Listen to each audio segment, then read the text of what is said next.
So, ముఖ్యంగా ఏంటంటే మనకు ప్రెగ్నెన్సీ టైంలో మదర్‌కొచ్చేసి చాలా డిఫరెంట్ న్యూట్రియంట్స్ వచ్చేసి ఇంపార్టెంట్. మనకు బి9 గాని, బి6, ఐరన్, జింక్ ఇవన్నీ కూడా న్యూట్రియంట్స్. సో, వీటికి సంబంధించి మనం ఎలాంటి ఫుడ్ తీసుకుంటే ముఖ్యంగా మదర్‌కొచ్చేసి హెల్తీగా ఉంటారు. అలాగే పుట్టబోయేటువంటి బిడ్డ గూడా ఎలాగా హెల్తీగొస్తారు. హెల్తీగా పుడతారు అనే దాని గురించి మీకు ఈ స్లైడ్స్ ద్వారా మీకు ఎక్స్‌ప్లెయిన్ చేస్తాను. So so, eating right during pregnancy. అంటే మనకు ఈ ప్రెగ్నెన్సీ టైంలో వాళ్ళు తినేటువంటి ఫుడ్డే వాళ్ళ పుట్టబోయేటువంటి బిడ్డకు ఎంతో ఆరోగ్యకరంగా ప్లస్ హెల్తీగా వెయిట్ గాని ఇవన్నీ గూడా కరెక్ట్‌గా వస్తుంది. సో, ప్రెగ్నెన్సీ చూసుకున్నప్పుడు మనం మొత్తంగా 40 వీక్స్, 42 వీక్స్ అనేది కామన్‌గా చూస్తాము. సో, ఇందులో ఏంటంటే వీళ్ళకు బ్యాలెన్స్‌డ్ డైట్ ఉండాలి. అలాగే మనం వెయిట్ గూడా కరెక్ట్‌గా మెయింటైన్ అవుతుందా లేదా చూసుకుంటూ ఉండాలి. ప్రెగ్నెన్సీ టైంలో కొంతమంది ఓవర్ వెయిట్ ఉంటారు. సో, వాటికి తగ్గట్టుగా డైట్‌లో మోడిఫికేషన్ చేసుకోవాలి. అలాగే మనకు ఫిజికల్ యాక్టివిటీ గూడా as per doctor recommendation doctor చెప్పిన విధంగా ఫిజికల్ యాక్టివిటీ గూడా మీరు ఫాలో అప్ చేసుకుంటూ ఉండాలి. సో, ఇక్కడ మెయిన్‌గా విటమిన్స్ గాని, మినరల్స్ అనేది చాలా ఇంపార్టెంట్. ఒకవేళ మీకేమైనా మినరల్స్, వైటమిన్స్, సప్లిమెంట్స్ అడ్వైజ్ చేసినా గూడా సో, అవి ప్లస్ దాంతో పాటు మనం తినేటువంటి ఫుడ్ గూడా ఇంక్లూడ్ ఒక హెల్తీ బ్యాలెన్స్‌డ్ మీల్ లాగా ఉండేట్టుగా చూసుకోవాల్సొస్తుందనమాట. సో, ఎవరికైనా హ్యాబిట్స్ లైక్ స్మోకింగ్, ఆల్కహాల్ ఏమన్నా అలవాటు ఉంటే అది కంప్లీట్‌గా స్టాప్ చేసుకోవడం మంచిది. సో, ఎందుకంటే దీనివల్ల వచ్చేసి మదర్‌కు ప్లస్ బేబీకి గూడా హార్మ్‌ఫుల్‌గా ఉండేదానికి అవకాశం ఉంటుంది. సో, ఇక్కడ మనకు ప్రెగ్నెన్సీ టైంలో టైమింగ్స్ ఎలా ఉండాలి? ఏ టైమింగ్స్ తీసుకుంటే మంచిది అనేది చూసుకున్నప్పుడు, సో, ఇవి మనకు ఎర్లీ మార్నింగ్ 6:00 ఏమైనా హెల్తీ లిక్విడ్స్ తీసుకోవచ్చు. 9:00 బ్రేక్‌ఫాస్ట్, 12-1 వచ్చేసి లంచ్, అలాగే 3:00 మళ్ళీ బ్రేక్‌ఫాస్ట్, మళ్ళీ ఈవినింగ్ టైంలో 6:00 ఏమైనా అగైన్ లిక్విడ్స్ గాని, లేకుంటే స్నాక్స్ గాని తీసుకోవచ్చు. మళ్ళీ డిన్నర్ వచ్చేసి 8-9 మధ్యలో తీసుకోవచ్చనమాట. సో, ఇక్కడ డిఫరెంట్ ఏంటంటే ఒకటి డయాబెటిక్ ఏమైనా ఉంటే అంటే గెస్టినేషనల్ డయాబెటిక్ పర్సన్స్ ఉంటే కొంచెం టైమింగ్స్ అనేది మార్చుకోవాల్సి వస్తుందనమాట. సో, ఇక్కడ మీకు పిక్‌లో గూడా చూపిస్తున్నట్టుగా అన్నీ గూడా హెల్తీ ఫుడ్ లిస్టే ఉన్నాయన్నమాట ఇందులో. సో, ఇక్కడ మనకు మిల్క్, అలాగే ఆల్మండ్స్, ఆరెంజెస్, సో, అలాగే ఫిష్ ఇవన్నీ గూడా మనకు హెల్తీ ఫుడ్ కిందకొస్తుంది. సో, ఇందులో ఏంటంటే కాల్షియం, ఐరన్ అలాగే మనకు మినరల్స్ ఏవైతే జింక్ ఇవన్నీ గూడా వచ్చేదానికి వైటమిన్ సి కానీ, వైటమిన్ ఏ కానీ ఇలాంటి ఫుడ్ అంటే మీరు చూస్తున్నప్పుడు కలర్‌ఫుల్ ఉండేట్టుగా ప్రెగ్నెంట్ ఉమెన్‌కనేది మనం సర్వ్ చేస్తే మంచిదనమాట. నెక్స్ట్ వచ్చేసి మై ప్లేట్ మెథడ్‌లో వచ్చేసి కామన్‌గా ఫ్రూట్స్ 1 పోర్షన్ ఉండాలి. వెజిటబుల్ 1 పోర్షన్, ప్రోటీన్, గ్రెయిన్స్ అన్నమాట. గ్రెయిన్స్ వచ్చేసి మనం కార్బోహైడ్రేట్స్ కింద తీసుకుంటాము. సో, ఇక్కడేంటంటే హెల్తీ ఫ్యాట్ గూడా మీరు ఇంక్లూడ్ చేసుకోవచ్చు.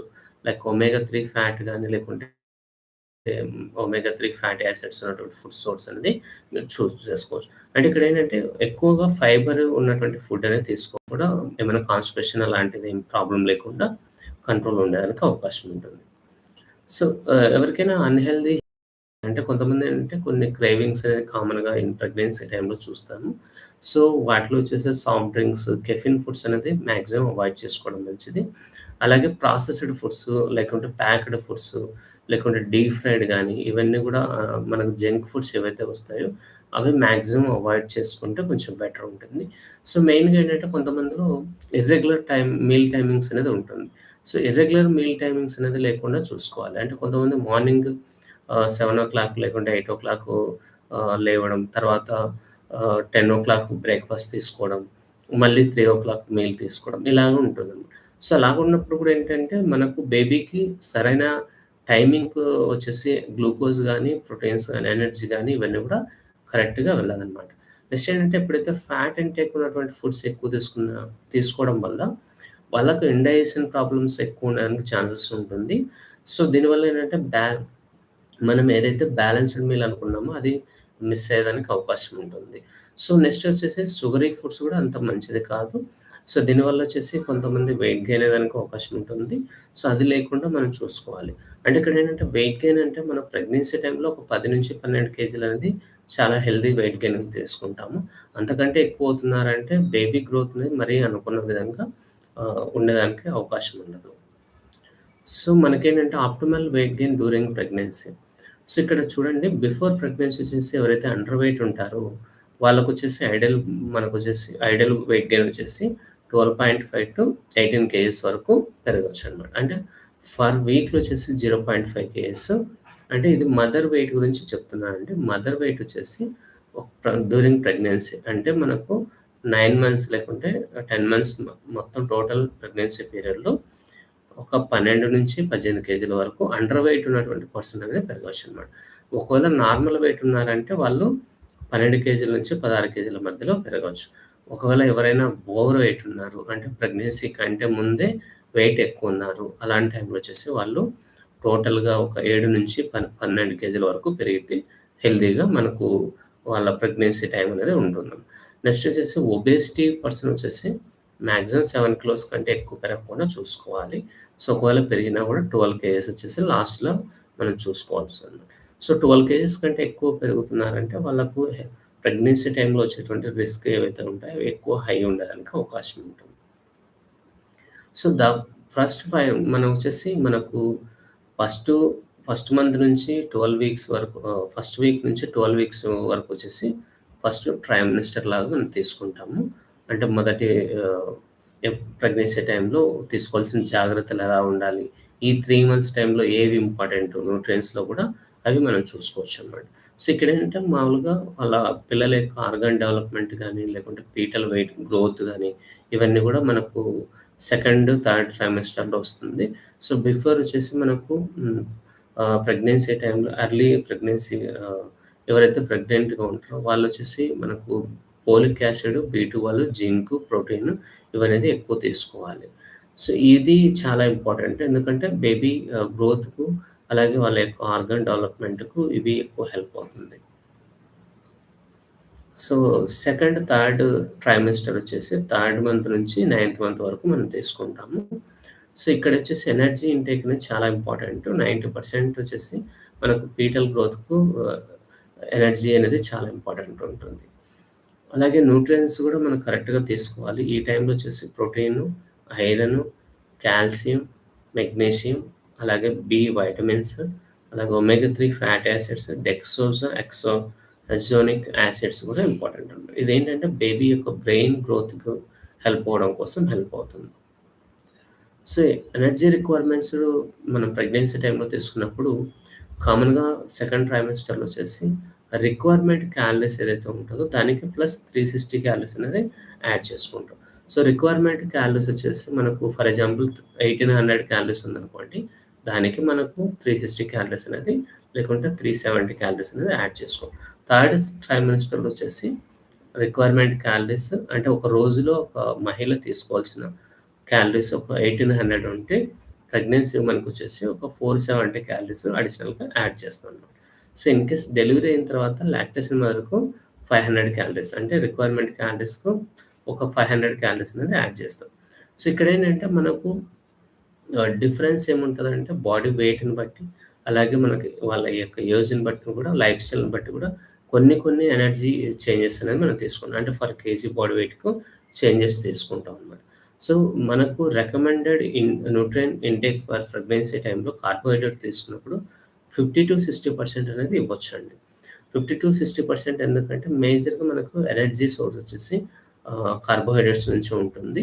సో, మన బేబీ యొక్క గ్రోత్ గాని ఇవన్నీ కూడా కార్బోహైడ్రేట్స్ చాలా ఇంపార్టెంట్ అన్నమాట. సో, కార్బోహైడ్రేట్స్ అంటే మనకు మిల్లెట్స్ గాని, లేకుంటే రైస్ గాని ఇవన్నీ కూడా తీసుకోవచ్చు. ఒకటి రిఫైన్డ్ ఫ్లోర్స్ అనేది అవాయిడ్ చేసుకోవాలి. రిమైనింగ్ అంతా కూడా తీసుకోవచ్చనమాట. సో, మనకు rice, whole grains, bread, serials అలాగే నూడిల్స్ తీసుకుంటారు. సో, వాళ్ళకొచ్చేసి మనకు హెల్తీ ఉన్నటువంటి హోల్ గ్రెయిన్స్ సంబంధించి ప్రిపరేషన్ చేసినటువంటి నూడిల్స్ అనేది అడ్వైజబుల్‌గా ఉంటుందన్నమాట. సో, నెక్స్ట్ స్టార్చీ వెజిటబుల్స్ అంటే బీట్రూటు, అలాగే మనకు స్వీట్ పొటాటో గానీ ఇవనేది రికమెండెడ్ కింద తీసుకుంటాం. సో, ఇక్కడేంటంటే మనకు సింపుల్ షుగర్ మాక్సిమం అవాయిడ్ చేసుకోవాలి. కాంప్లెక్స్ కార్బోహైడ్రేట్స్ ఉన్నటువంటి ఫుడ్ అనేది ఎక్కువ రికమెండ్ చేసుకోవచ్చు. ముఖ్యంగా ఎవరైతే గెస్టేషనల్ డయాబెటిస్ ఉన్నారో వాళ్ళకు షుగరీ ఐటెమ్స్ అనేది కంప్లీట్‌గా స్టాప్ చేసుకోవాలి. నెక్స్ట్ వచ్చేసి ప్రోటీన్. సో, ప్రోటీన్ వచ్చేసి మనకు కామన్‌గా ప్రెగ్నెన్సీ టైంలో ఒకవేళ పర్సన్ 55 గ్రామ్స్ రిక్వైర్మెంట్ ఉందంటే, దానికి ఒక 7.5 గ్రామ్స్ అడిషనల్‌గా యాడ్ చేస్తామనమాట. సో, ఇక్కడ లాక్టేషన్ మదర్‌కు కొంచెం చేంజెస్ ఉంటుంది. ఎందుకు లాక్టేషన్ మదర్ గురించి కూడా మీకిక్కడ చెప్తున్నా అంటే, ప్రెగ్నెన్సీ టైంలో ఎన్ని జాగ్రత్తలు తీసుకుంటామో, డెలివరీ అయిన తర్వాత కూడా అంతకంటే ఎక్కువ జాగ్రత్తలు తీసుకోవాలి. ఎందుకంటే, అక్కడ mother health plus baby health ఈ 2 కూడా చాలా డిపెండ్ అయి ఉంటుంది. మదర్ హెల్తీగా ఉండి బ్రెస్ట్ ఫీడింగ్ అన్నది కరెక్ట్‌గా వస్తుందంటే, బేబీ కూడా ఎక్కువ హెల్తీగా ఉంటారు. ఇన్ కేస్ మదర్ సిక్ అవుతున్నారంటే, బేబీ కూడా సిక్ అయ్యడానికి ఛాన్సెస్ ఉంటుంది. అందుకోసమే లాక్టేషన్ టైమ్ ఏదైతే ఉంటదో, అది కూడా చాలా ఇంపార్టెంట్. సో, ఇక్కడ మనకేంటంటే ప్రోటీన్ ఫర్ ఎగ్జాంపుల్ యావరేజ్‌గా 1 గ్రామ్ టు 1.5 గ్రామ్స్ వరకు మనం ప్రోటీన్ ఇంటేక్ అనేది తీసుకోవచ్చు. అంటే అది మనం రికమెండెడ్ న్యూట్రియం ఇంటేక్ తీసుకున్నప్పుడు ఒక డే మీల్ వచ్చేసి 15-20% తీసుకోవచ్చనమాట. సో, కొన్ని డైటరీ సోర్సెస్ తీసుకున్నప్పుడు మాంసం కానీ, పాలు, అలాగే చికెను, ఎగ్స్, ఫిష్ ఇవన్నీ గూడా మనకు నాన్ వెజిటేరియన్‌కు అడ్వైజబుల్ ఉంటుంది. ఒకవేళ వెజిటేరియన్ అయితే అందులో కూడా మిల్క్, సోయాబీను, మిల్క్ ప్రొడక్ట్స్ గాని అంటే పన్నీర్ ఇలాంటివి తీసుకోవచ్చు. సోయా టోఫు గాని, బీన్స్, మష్రూమ్స్ ఇవనేది అడ్వైజబుల్ కింద తీసుకుంటాము. సో, కమర్షియల్ ప్రోటీన్ సప్లిమెంట్స్ అనేది డిపెండ్స్. అది పర్సన్ బట్టి డాక్టర్ రికమెండ్ చేస్తారు. లేదంటే డైటీషియన్ రికమెండ్ చేస్తారు. వెరీ వెరీ లీన్ ఉన్నప్పుడొచ్చేసి కామన్‌గా మనం కొన్ని ప్రోటీన్ పౌడర్స్ అనేది అడ్వైజబుల్ ఉంటుందనమాట. నెక్స్ట్ వచ్చేసి మనకు ప్రెగ్నెన్సీ టైంలో ఫ్యాట్ రిక్వైర్మెంట్ 20-30% ఉండాలండి. అంటే ఒక పర్సన్ ఒక రోజు తినే ఆహారంలో 20-30% వరకు ఫ్యాట్ అనేది తీసుకోవచ్చు. సాచురేటెడ్ ఫ్యాట్ వచ్చేసి లెస్ థాన్ 10% ఉండాలి. మోనో అన్సాచురేటెడ్ ఫ్యాట్ వచ్చేసి 12-15% వరకు ఉండొచ్చు. పాలీ అన్సాచురేటెడ్ వచ్చేసి మనకు 5-7% వరకు తీసుకోవచ్చు. సో, ఇక్కడేంటంటే మనకు సెకండ్ ట్రైమెస్టర్‌లో వచ్చేసి 54-80 గ్రామ్స్ పర్ డేలో తీసుకుంటాము. థర్డ్ ట్రైమెస్టర్‌లో వచ్చేసి 57-82 గ్రామ్స్ అనేది తీసుకుంటాం. సో, ఇక్కడ ఫంక్షన్ వచ్చేసి మనకు ఎనర్జీ సోర్స్ కింద మనం ఫ్యాట్ తీసుకుంటాము. అంటే ముఖ్యంగా మహిళలు వీక్ అవ్వకుండా, నీరసం అనిపించడం అట్లాంటిదేం లేకుండా ఫ్యాట్ అనేది మనకు హెల్ప్ అవుతుంది. సో, అలాగే కొన్ని ఫ్యాట్ సాల్యుబుల్ వైటమిన్స్ ఉంటాయి. వైటమిన్ డి గాని, సో ఇవన్నీ కూడా ఫ్యాట్ ఉంటేనే మనకు అబ్జార్ప్షన్ అనేది కరెక్ట్‌గా ఉంటుంది. సో, ఏడీఈకేలు వచ్చేసి మనకు ఫ్యాట్ సాల్యుబుల్ వైటమిన్స్ కింద తీసుకుంటాము. ఫ్యాట్ రిక్వైర్మెంట్ కూడా చాలా important. So, in case only protein, carbohydrates తీసుకుంటూ ఫ్యాట్ తగ్గించారంటే, మీరు అనుకున్న విధంగా మనకు హెల్తీగా ఉండేదానికి అవకాశం ఉండదు. సో, ఇక్కడేంటంటే మనకు more than healthy foods choice తీసుకున్నప్పుడు ఒక మనకు ఇక్కడ కొన్ని ఆప్షన్స్ అనేది పెట్టానండి. ఒకటి స్టీమ్డ్ ఫిష్, దాంతో పాటు ఫ్రూట్ తీసుకోవచ్చు. అలాగే ఎగ్ శాండ్‌విచ్ అంటే ఇక్కడ క్యాలరీస్ కూడా మీకు మెన్షన్ చేశాను. అంటే ప్రోటీన్ ఫుడ్ తీసుకున్నప్పుడు మనకు యావరేజ్‌గా ఎక్కువ మన డేలో రిక్వైర్మెంట్ ఏదైతే ఉంటదో అది రీచ్ చేయడానికి అవకాశం ఉంటది. అంటే ప్రోటీన్ ఫుడ్ అంటే ఎగ్, అలాగే మనకు ఫిష్, లీన్ మీట్, చికెను ఇవన్నీ కూడా తీసుకోవచ్చనమాట. సో, ఇక్కడ ఈ కాంబినేషన్ తీసుకున్నప్పుడు 250 క్యాలరీస్ అనేది మీకు పర్ డే ఈ మీల్‌లో మీకొచ్చేదానికి అవకాశం ఉంది. ఇన్‌కేస్ ఎగ్ శాండ్‌విచ్ తీసుకున్నప్పుడు వచ్చేసి 185 క్యాలరీస్. అలాగే మిల్క్ అంటే మనకు కౌ మిల్క్ 125 క్యాలరీస్ వరకు వస్తుంది. సో, ఒకవేళ బఫెలో తీసుకుంటున్నామంటే మనకు 160 క్యాలరీస్ వరకు కూడా వచ్చేదానికి అవకాశం. అంటే ఇక్కడ మీకు ఫుడ్ కాంబినేషన్ కూడా ఒకటి ప్రోటీన్, ఒకటి జనరల్ ఫుడ్ లాగా మీరు తీసుకుంటే బెటర్ ఉంటుంది. చాలా ఇంపార్టెంట్ అండి. ఎందుకంటే మీకు ఐరన్ కరెక్ట్‌గా ఉంటేనే మీ బేబీ గ్రోత్ అనేది ఎక్కువ ఉంటుంది. ఎందుకంటే ఐరన్ వల్ల మీకు హిమోగ్లోబిన్ అవుతూ వస్తుంది. హిమోగ్లోబిన్ వచ్చేసి మనకు మనం తిన్నటువంటి ఫుడ్‌లో ఉన్నటువంటి న్యూట్రియంట్స్ ప్రతి సెల్స్‌కు అలాగే మన బేబీకి కూడా క్యారీ చేసేదానికి అవకాశం ఉంటుంది. అందుకోసం ఐరన్ అనేది చాలా ఇంపార్టెంట్. సో, ఇక్కడ రికమెండెడ్ డైటరీ అలవెన్సెస్‌లో తీసుకున్నప్పుడు 27 ఎంజీ పర్ డేలో మనం తీసుకోవచ్చు. ఈ ఇంటేక్ అనేది చాలా ఇంపార్టెంట్. ఈ ఇంటేక్ లేకపోతే ఏమవుతదంటే కొంతమందొచ్చేసి ఎనీమియా అలాగే మనకి హిమోగ్లోబిన్ లెవెల్స్ లో ఉన్నప్పుడు బేబీ గ్రోత్ కూడా అంత కరెక్ట్‌గా ఉండడానికి అవకాశం ఉండదు. అలాగే ఆక్సిజన్ లెవెల్స్ కూడా మన బాడీకి కరెక్ట్‌గా అబ్జార్ప్షన్ అవ్వదు. సో, ఇక్కడేంటంటే మనకు సప్లిమెంటేషన్ ఉంటుంది. అలాగే మన ఫుడ్‌లో కూడా మనకు లీఫ్ వెజిటబుల్స్ గానీ, లేకుంటే మిల్క్ సంబంధించినవి కానీ, మొత్తంగా మనకు నట్స్, సీడ్స్ వీటికి సంబంధించినట్టు గానీ, ఇవన్నీ కూడా మనం పర్ డేలో యాడ్ చేసుకున్నప్పుడు, అటుకులు ఇలాంటివి యాడ్ చేసుకున్నప్పుడు ఐరన్ అనేది మనకు కరెక్ట్‌గా మన బాడీకి వచ్చేదానికి అవకాశం ఉంటుంది. సో, ప్రెగ్నెన్సీ మీల్ వచ్చేసి ఇందాక మీకు ఒక మై ప్లేట్ చూపించాను. సో, ఇది కంప్లీట్‌గా మనకు సర్వింగ్ సైజ్‌లో వెజిటబుల్స్ కానీ, అలాగే మనకు ఫ్రూట్స్ కానీ హెల్తీ ఆప్షన్స్ అన్నమాట. యాపిల్స్, అలాగే బనానా, కివి, మస్క్ మిలన్ ఇవన్నీ కూడా హెల్తీ ఆప్షన్స్ కింద ఉంటాయి. ప్రోటీన్ వచ్చేసి మీకు ఫిష్, అలాగే ఎగ్, ఫ్రాన్స్ అంటే మనకు స్కిన్‌లెస్ లాగా తీసుకోవచ్చు. రాజ్మా గాని, టోఫు, పన్నీర్ ఇవన్నీ కూడా హెల్తీ. హోల్ గ్రెయిన్స్‌లో వచ్చేసి మనకు మల్టీగ్రెయిన్ ఆటా, బ్రెడ్ తీసుకోవచ్చు. లేకుంటే బ్రౌన్ బ్రెడ్ తీసుకోవచ్చు. అలాగే మనకు పంప్కిన్ సీడ్స్, అలాగే జొన్నలు, కొర్రలు, జొన్నలు, అలాగే మనకు గోధుమలు ఇవన్నీ కూడా తీసుకోవచ్చనమాట. సో, ఇవి కార్బోహైడ్రేట్స్, హెల్తీ కార్బోహైడ్రేట్స్ కిందకొస్తుంది. ఇవన్నీ కూడా మీరు కరెక్ట్‌గా డేలో ఉండేట్టుగా మనం ఫాలో అప్ చేసుకోవచ్చు. అలాగే ఇక్కడ చూసుకున్నట్టయితే మీకు అవకాడో ఉందండి. అవకాడో వచ్చేసి ఒమేగా 3 ఫ్యాటీ యాసిడ్స్ అనేది మనకు అవైలబిలిటీ ఉంటుంది. అలాగే ఆలివ్ ఆయిల్ అనమాట. సో, ఆలివ్ ఆయిల్ కూడా ఒమేగా 3 సోర్స్ అనేది ఉంటుంది. సో, ఇవి మీరు కరెక్ట్‌గా తీసుకోగలిగితే బేబీ గ్రోత్ చాలా బాగుంటుంది. నెక్స్ట్ వచ్చేసి జింక్ అండి. జింక్ కూడా చాలా ఇంపార్టెంట్ మీకు. ఇక్కడ ఫస్ట్ ట్రైమెస్టర్‌లో వచ్చేసి 5.5 ఎంజీ ఉండాలి. సెకండ్ ట్రైమెస్టర్‌లో 10 ఎంజీ ఉండాలి. థర్డ్ ట్రైమెస్టర్‌లో 7 ఎంజీ. లాక్టేషన్ మదర్‌లో అయితే మనకు 9.5 ఎంజీ వరకు తీసుకోవచ్చనమాట. సో, ఇదొచ్చేసి మనకు జింక్ చాలా ఇంపార్టెంటు. ఎందుకంటే బేబీ గ్రోత్, అలాగే మనకు ఆర్గాన్ డెవలప్‌మెంట్ గాని, మన ఇమ్యూన్ సిస్టమ్ అంటే ముఖ్యంగా ప్రెగ్నెన్సీ టైమ్‌లో ఇమ్యూన్ సిస్టమ్ బాగా ఉండాలంటే సో, ఇది జింకు, మినరల్ అనేది కరెక్ట్‌గా ఉండేట్టుగా తీసుకోవచ్చనమాట. కొన్ని సప్లిమెంట్స్ ఉంటుందండి. లేకపోతే మనకు నట్స్, సీడ్స్ అనేది అడ్వైజబుల్ కింద మనం తీసుకుంటాం. సో, ఇక్కడన్నీ గూడా మనకు కొన్ని ఆప్షన్స్, హెల్తీ ఆప్షన్స్ ఇచ్చాం. సన్‌ఫ్లవర్ సీడ్స్, వీట్ జెమ్స్ గాని, బ్రౌన్ రైస్, అలాగే సోయాబీన్, లెంటిల్స్, చీజ్, అలాగే ఫ్రాన్స్, చికెన్, ఇవన్నీ గూడా మనకు కొన్ని ఆప్షన్స్ అనేది ఇచ్చామనమాట. నెక్స్ట్ బి12 అండి. వైటమిన్ బి12 గూడా మీకు చాలా ఇంపార్టెంట్. బి12 వల్ల ఏంటంటే మనకు బేబీ గ్రోత్, అలాగే మనకు మదర్ గ్రోత్ కూడా చాలా మదర్ హెల్తీ గూడా ఉంటుందనమాట. సో, ఇదేంటంటే మనకు 2.0 ఎంసీజీ టు 2.2 ఎంసీజీ వరకు పర్ డేలో మనకు బేబీకి అందే విధంగా చూసుకోవాల్సొస్తదనమాట. సో, నార్మల్ రికమెండేషన్ లెవెల్ వచ్చేసి మనకు 2.8 ఎంసీజీ లాగా ఇది మనం తీసుకుంటాం. ఇన్‌కేస్ డెఫిసిటీ ఉన్నప్పుడు ఏమవుతదంటే న్యూరల్ ట్యూబ్ డిఫెక్ట్స్ అనేది బేబీలో మనం చూసేదానికి అవకాశం ఉంది. అందుకోసం వైటమిన్ బి12 అనేది చాలా ఇంపార్టెంట్. సో, కొంతమందిలో ఏంటంటే బి12 వల్ల మనకు ఎనీమిక్ ఉండడానికి అవకాశం ఉంటుంది. సో, ఇది మెయిన్‌గా ఫంక్షన్ వచ్చేసి మెయింటెనెన్స్ అంటే హెల్తీ మెయింటైన్ అవుతుంది. అలాగే development of babies nervous system. Baby యొక్క నర్వస్ సిస్టమ్ కూడా ఇంప్రూవ్‌మెంట్ చేయడం కోసం ఇది హెల్ప్ అవుతుంది. సో, బి12 రిచ్ ఫుడ్స్ వచ్చేసి మనకు cheese, eggs, leaf vegetables, chicken liver, అలాగే మిల్క్, నట్స్, రెడ్ మీట్, మళ్ళీ ఫిష్, అలాగే మనకు హోల్ సీరియల్స్ గాని ఇవన్నీ గూడా మనకు బి12 ఆప్షన్స్ కింద వస్తుంది. సో, నెక్స్ట్ వైటమిన్ సి గూడా చాలా ఇంపార్టెంట్ అండి. వైటమిన్ సి లేకపోతే ఏమవుతుందంటే మనకు ఐరన్ అబ్జార్ప్షన్ అనేది కరెక్ట్‌గా ఉండదు. సో, అందుకోసం వైటమిన్ సి కంపల్సరీ మీ డే మెనూలో వచ్చేసి ఉండేలాగా చూసుకోవాలి. సో, పర్ డేలో వచ్చేసి మన రికమెండేషన్ 80 ఎంజీ పర్ డేకి అడ్వైజబుల్ ఉంటుంది. 95 ఎంజీ వచ్చేసి మనకు లాక్టేషన్ వరకు అడ్వైజబుల్‌గా ఉంటుందన్నమాట.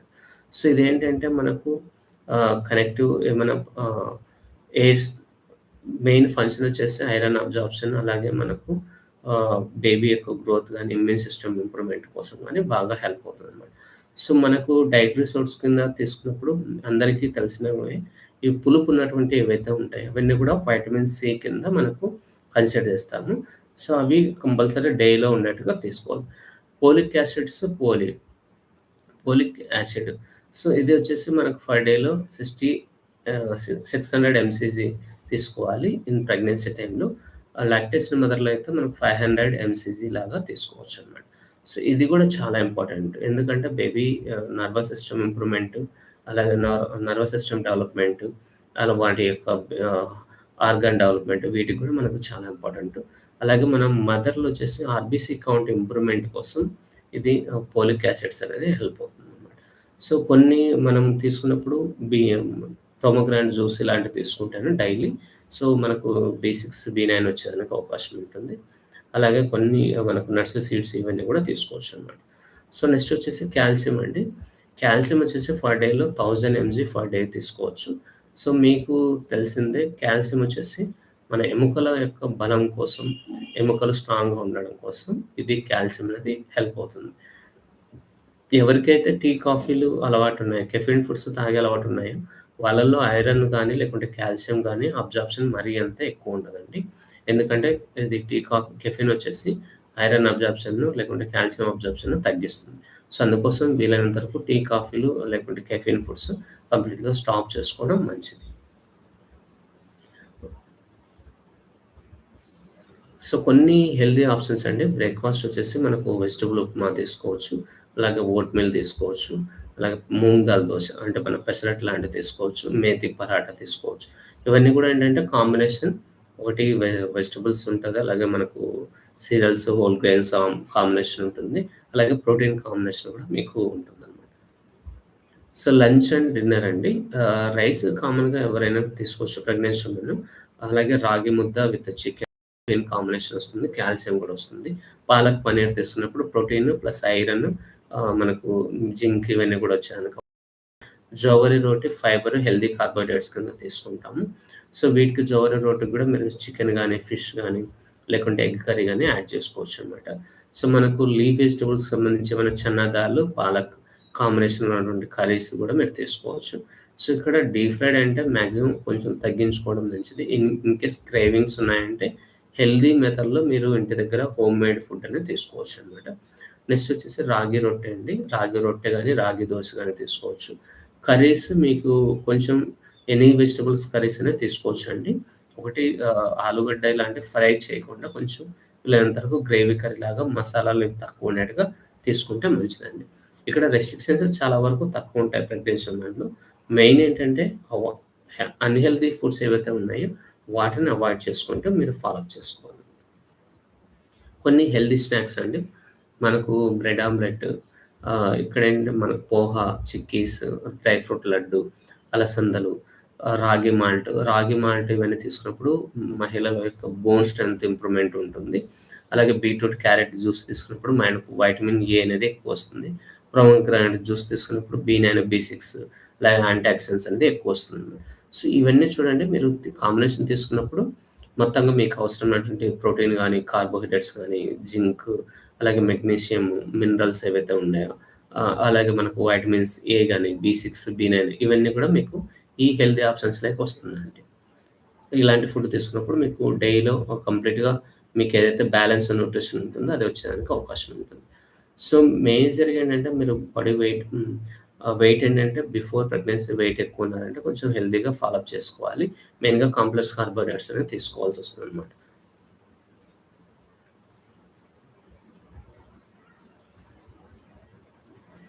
సో, ఇది ఈరోజు సంబంధించి మనకు హెల్తీ టాపిక్ అండి. సో, దీనికి సంబంధించిన మీకేమైనా డౌట్స్ ఉన్నా గూడా మీరు చాట్ మెసేజ్‌లో, కామెంట్స్‌లో మీరు అడగొచ్చు. ఆహ్, మరిన్ని మా స్పెషాలిటీ ఏంటంటే అండి ఒబేసిటీ ఉన్నటువంటి వాళ్ళనొచ్చేసి వెయిట్ తగ్గించడంలో మీ ఫుడ్ ద్వారా అది కూడా మీరు ఎటువంటి ఖర్చు చేసుకోకుండా మీరు డైలీ ఎంత స్పెండ్ చేస్తున్నారో, మామూలుగా ఎంత టైమ్ స్పెండ్ చేస్తున్నారో, అదే దాంట్లోనే మీరు ఇంటి దగ్గర ఉంటూ ఫుడ్ ద్వారానే వెయిట్‌ని తగ్గించుకోవచ్చండి. నెక్స్ట్ వచ్చేసి థైరాయిడ్ ఉన్నటువంటి వాళ్ళు ఎలాంటి ఫుడ్ తీసుకోవాలి, ఎలాంటి ఫుడ్స్ అవాయిడ్ చేసుకోవాలి, అలాగే పీసీఓడీ ఉన్నటువంటి వాళ్ళు డైట్ ద్వారా ఎలా కంట్రోల్ చేసుకోవచ్చు. వీటికి సంబంధించిన మీకు డైటరీ అడ్వైస్ అనేది ఉంటుందండి. అలాగే కార్డియాక్ ఇష్యూస్‌లో ఉన్నటువంటి వాళ్ళకొచ్చేసి వాళ్ళకు మన ఫుడ్ ద్వారా ఎలాగ మనకు బీపీ కంట్రోల్ అంటే పెరగకుండా చేసుకోవచ్చు. అలాగే కొలెస్ట్రాల్ ఉన్నటువంటి వాళ్ళకి ఎలాంటి ఫుడ్ తీసుకుంటే కొలెస్ట్రాల్ తగ్గుతుంది. ఒకవేళ పీటీసీఏ గాని, సీఏజీ గాని లేకుంటే సీఏబీజీ ఆపరేషన్ జరిగినటువంటి వాళ్ళు ఎలాంటి జాగ్రత్తలు తీసుకోవాలి? మనం ఎలాంటి ఫుడ్ తీసుకుంటే వాళ్ళకి ఆరోగ్యపరంగా బాగుంటుంది. ఇన్‌కేస్ ఎవరైనా అండర్ వెయిట్ ఉన్నారనుకోండి, వాళ్ళు త్వరగా మనం ఎలాగ బరువు పెరగొచ్చు, అంటే మనం తినే తిండి ద్వారా ఎలా పెరగొచ్చు అనే దాని గురించి కూడా మీకు అడ్వైస్ చేస్తానండి. ఇక్కడ కిడ్నీ ప్రాబ్లమ్ కానీ, కిడ్నీ స్టోన్స్ గానీ, లేకుంటే సీకేడీ ప్రాబ్లమ్ కానీ అంటే కంప్లీట్‌గా కిడ్నీ ఫెయిల్యూర్ అయినటువంటి పర్సన్స్‌కు ఎలాంటి ఫుడ్ తీసుకోవాలి, ఎలాంటి ఫుడ్ అవాయిడ్ చేయాలి, వాటి గురించి కూడా మీకు అడ్వైజబుల్ ఉంటదండి.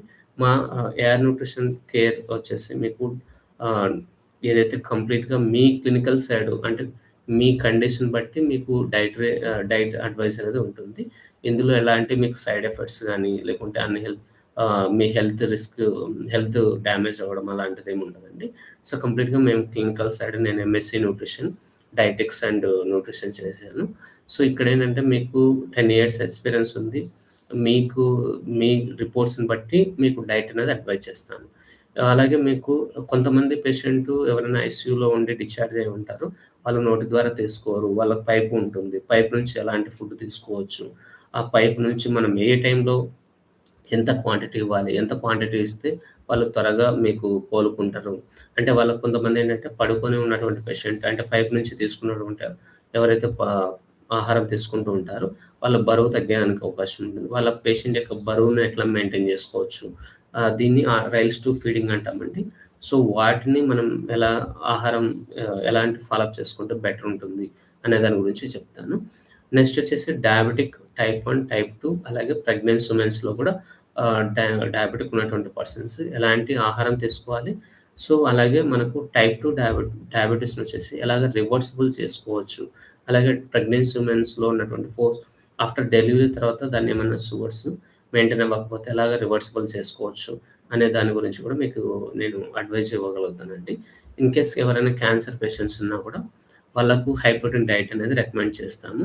సో, వాళ్ళకు మెయిన్‌గా కీమోథెరపీ గాని, రేడియేషన్‌లో కానీ, లేకుంటే సర్జికల్ ఆంకో సంబంధించి ఏమైనా సైడ్ ఎఫెక్ట్స్ ఉన్నప్పుడు వాళ్ళు ఎలాంటి ఆహారం తీసుకోవచ్చు, వాటి మనం తీసుకోవడం వల్ల వాళ్ళు ఎలాగా స్టేబుల్‌గా ఉండగలుగుతారు అనే దాని గురించి కూడా మీకు అడ్వైజ్ చేస్తాను. ఇంకొకటంటే మనకు ఫ్యాటీ లివర్ ఇప్పుడు కాలంలో చాలా మందిలో కూడా ఫ్యాటీ లివర్ అనేది కామన్‌గా చూస్తుంటాము. ఫ్యాటీ లివర్ ఉన్నటువంటి పర్సన్స్‌కొచ్చేసి విత్ ఫుడ్ ద్వారా వితిన్ ఒక 3 మంత్స్ లోపల మీరు రివర్సిబుల్ చేసుకోవచ్చండి.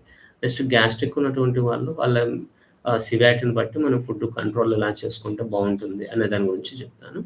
కొంతమందిలో వచ్చేసి వైటమిన్ డెఫిసిటీ ఉంటుంది. అంటే ముఖ్యంగా బి12 గాని, బి గాని అలాగే మినరల్ డెఫిసిటీ కూడా ఉంటుంది. ఐరన్ డెఫిసిటీ, కాల్షియం డెఫిసిటీ ఉంటుంది. సో, అలాంటి వాళ్ళకు మనం ఎలాంటి ఫుడ్ తీసుకున్నప్పుడు త్వరగా మనకు రికవరీ ఉంటుంది అనే దాని గురించి మీకు చెప్తాను. నెక్స్ట్ వచ్చేసి పిల్లలు అంటే మనం పుట్టినప్పటి నుంచి అలాగే మనకు 10-12 ఇయర్స్ అప్ టు 15 ఇయర్స్ వరకు ఎలాంటి ఆహారం తీసుకుంటే సో, వాళ్ళ యొక్క హెల్తీ వెయిట్ గాని, హైట్ గాని, వెయిట్ గాని మెయింటైన్ అవుతుందనే దాని గురించి చెప్తానండి. సో, ప్రతి ఒక్కటి కూడా మీకు కంప్లీట్‌గా నేచురల్ డైట్. అది మీరు మీ చేతులతో మీరు ఇంటి దగ్గర వండుకొని తినేటువంటి ఫుడ్‌నే మేము రికమెండ్ చేస్తాము. సో, మీకేమైనా డౌట్స్ ఉన్నా కూడా నా కాంటాక్ట్ నంబర్ ఇక్కడ ఉంటుంది. 9001919334కు మీరు కాల్ చేయొచ్చు. లేకపోతే మీరు 7013061017కు మీరు కాల్ చేయొచ్చు. థాంక్ యూ అండి. ఏమైనా డౌట్స్ ఉన్నా కూడా మీరు నన్ను అడగొచ్చు.